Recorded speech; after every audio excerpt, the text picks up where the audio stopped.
وشاهد الرئيس جوزيف بروز تيتو رئيس جمهورية يوغوسلافيا معالم القاهرة قبل عودته إلى بلاده.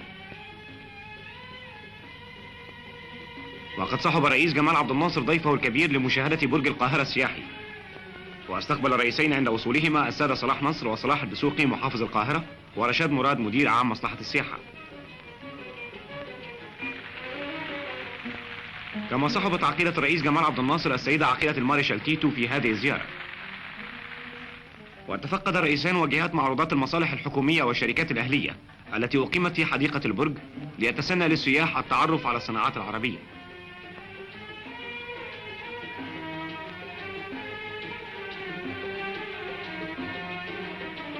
ومن الطابق السادس عشر شاهد الرئيسان والمرافقون مناظر القاهرة الخلابة. واستعمل الرئيسان أجهزة البانوراما وهي أحدث الأجهزة في العالم لمشاهدة مناظر القاهرة الحديثة ومعالم الفن المعماري على مر التاريخ. وكان السيد رشاد مراد يشرح للسيد الرئيس وضيفه العظيم قيمة هذا البرج الضخم من الناحية السياحية.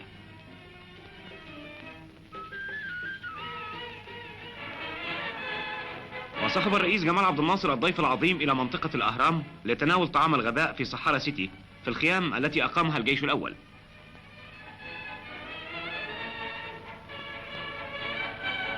وقد صحبت السيدة عقيلة الرئيس السيدة عقيلة الضيف الكبير في هذه الزيارة.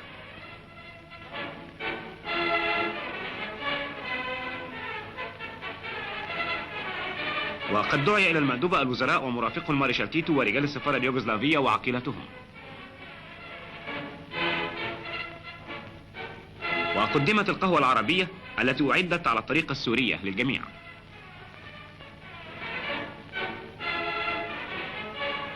ثم شاهد الرئيسان عرضا لقوات الهجانة قامت به في الوادي بين أهرامات الجيزة. كما شاهد الضيوف عرضا لألعاب التحطيب.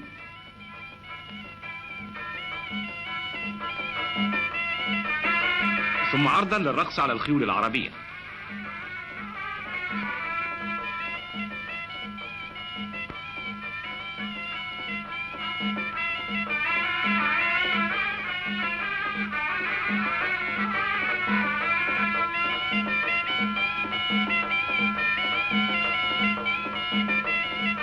وصحب الرئيس جمال عبد الناصر الضيف العظيم عند سفره من محطة القاهرة إلى الإسكندرية ليودع فخامته عند عودته إلى بلاده.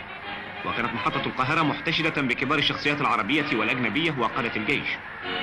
ومر الرئيسان على المستقبلين مصافحين إياهم.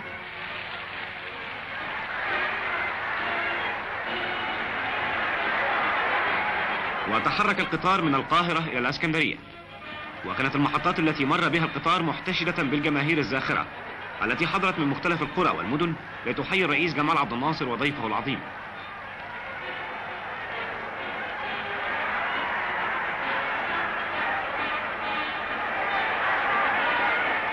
وفي الميناء صافح الرئيسان كبار المستقبلين من الشخصيات العربية والأجنبية. ثم عزفت الموسيقى السلام الوطني للبلدين. وأدى التحية حرس شرف من الكلية البحرية. وفتش الرئيسان حرس الشرف. وعلى ظهر الباخرة غالب ودع الرئيس جمال عبد الناصر ضيفه العظيم وتمنى لفخامته سفرا سعيدا.